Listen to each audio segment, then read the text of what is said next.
Bonjour à tous et bienvenue pour ce DCA Challenge épisode juin 2025. Est-ce que ma stratégie de faire un DCA sur action, sur 5 actions que j'ai présélectionnées, bat toujours un ETF du S&P 500? Et ce qu'on va découvrir tout de suite en vidéo. On parlera aussi actualité et pas du tout géopolitique ou autre. On va plutôt parler d'une introduction en bourse qui m'a étonné ce mois-ci. Et du coup j'ai fait mes petites recherches et à la fin on finira par une petite étude d'une fac en Floride à propos des IPO. Je suis sûr que ça va vous intéresser. Allez, DCA Challenge, c'est parti. Voilà, et on va rappeler directement la stratégie assez simple. J'utilise Trade Republic parce qu'actuellement j'ai des petits moyens financiers tout simplement et je peux investir que des petites sommes. Donc c'est pour ça que j'utilise Trade Republic et ma stratégie est simple. Pour 1 euro en ETF, j'investis 1 euro en actions. Et du fait que j'ai choisi 5 actions, en fait c'est simple, je fais 50 euros en ETF et 10 euros sur les 5 actions en question. Et ces 5 actions sont Netflix qui fait toujours une performance incroyable, quasiment 50%. Voilà, j'en profite pour dire merci à tous ceux qui aiment bien faire du Netflix and chill.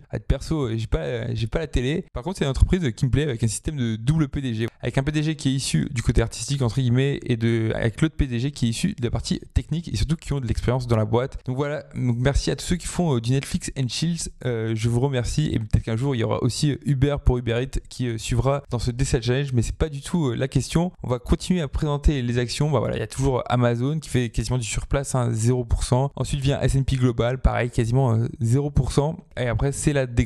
Voilà, Alphabet, quasiment moins 10% et Berkshire Hathaway, moins 8% depuis que j'ai commencé à investir sur ces actions. Mais du coup, qu'est-ce que ça fait en chiffres? Le mois dernier, on s'était quitté sur une valeur de 2540 euros. Voilà, j'ai remis 100 euros, mais vous voyez que ça a baissé. Voilà, c'est la bourse. À court terme, c'est, on va dire, plus ou moins du casino, dans le sens où vous ne pouvez pas prévoir ce qui va se passer demain. Comme les événements récents par exemple au niveau du Moyen-Orient, même au niveau législatif. Mais par contre quand vous investissez sur du long terme, ça lisse tout simplement cet effet du hasard. Et c'est pour ça que j'utilise la méthode du DCA. Tous les mois j'investis quoi qu'il arrive, que les marchés aient fait plus 50% ou moins 50%. Et au final tous ces événements c'est du bruit, ça fait de la volatilité, mais sur le long terme le capital s'apprécie. Voilà, je rappelle aussi rapidement que je ne suis pas du tout conseiller d'investissement ou autre.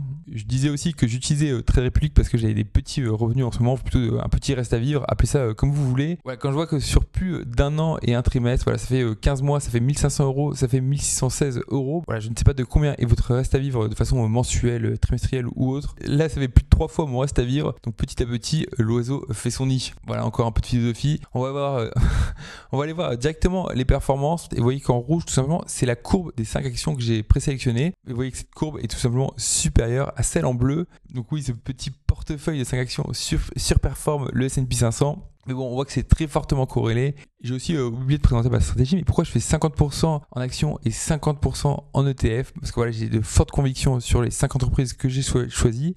Et la diversification, en fait, je vais tout simplement la chercher via les ETF. Voilà, et on passe directement à l'introduction en bourse qui m'a étonné. Voilà, celle du mois, c'était Circle, cette boîte, on va dire, mi-tech, mi-financière, qui émet des stablecoins, par exemple, sur des blockchains et qui fait travailler avec des US bonds ou autres.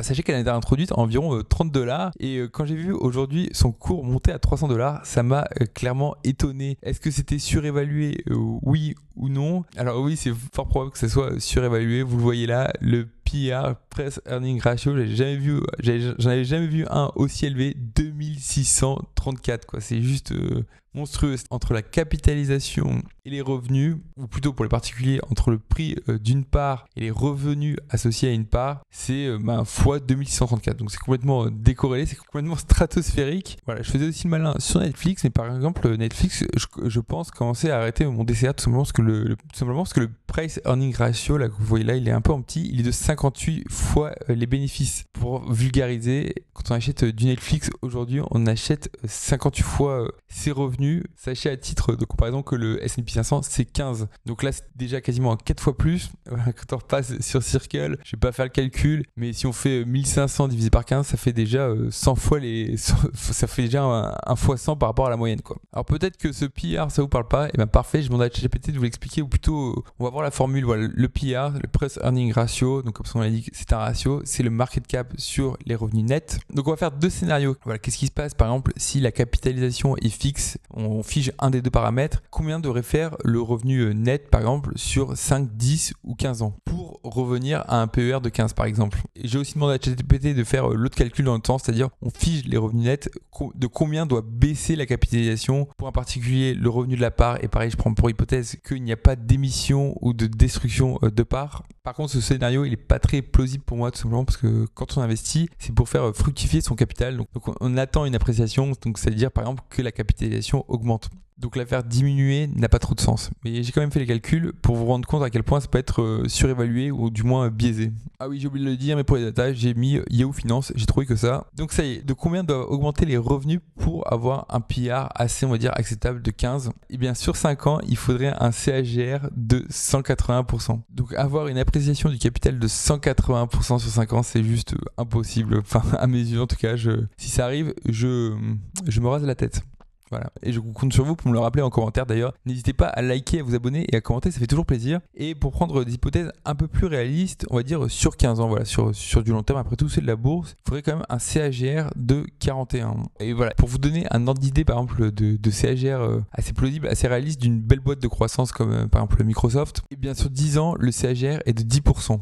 Donc même en prenant 15 ans, 41%, ça me paraît quand même assez peu probable. Et même par exemple, pour donner la stat sur 10 ans, il faudrait que Circle fasse quasiment 70% de croissance du CAGR. C'est juste monstrueux et fort peu probable. Mais bon, ça, juste l'avenir nous le dira. Et par exemple, on peut voir aussi l'autre scénario justement où on dit que la capitalisation est bloquée. Voilà, on la verrouille. De combien les revenus doivent chuter ? Eh bien, vous l'avez dans cette colonne. Non, vous ne rêvez pas. Circle qui s'achète actuellement $263.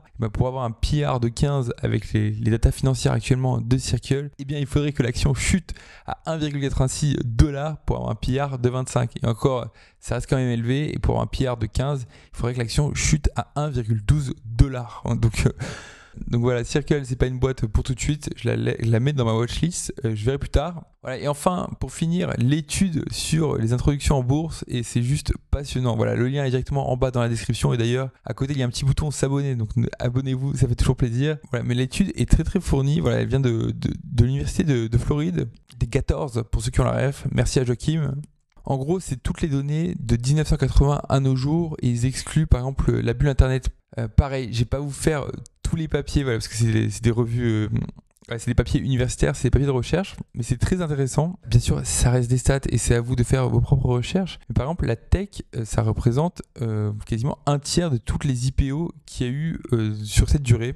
Et ce qui est intéressant aussi, et c'est aussi pour contrebalancer ce que je viens de montrer sur Circle, et de toute façon en faisant mes recherches, je suis tombé là-dessus, je ne m'attendais pas du tout à ça. Mais d'un point de vue purement statistique, si à une IPO, cette boîte est tech et que vous la gardez au moins 3 ans, voilà, buy and hold return, eh bien vous pouvez vous attendre à un retour de 73%, ce qui est juste énorme. Là où par exemple les non-tech font 30% en moyenne. Bah, bien sûr, c'est que des statistiques, il y a plusieurs panels, voilà, je vous mettrai le lien en bas dans la description, franchement c'est vraiment cool. Oui, bien sûr, il n'y a pas que les boîtes tech, ils ont fait des catégories, c'est assez intéressant, par exemple l'âge de la compagnie, c'est-à-dire à quel moment ils l'ont introduit, au bout de 1 an, 10 ans, 15 ans, et même vous avez quasiment tous les pays, je dirais, du MSCI World, même pas, je vois qu'il y a la Malaisie, il y a Singapour aussi, enfin bref, je vous laisse faire vos propres recherches, et je vous souhaite à tous une agréable semaine. Allez, ciao, bonne semaine à tous.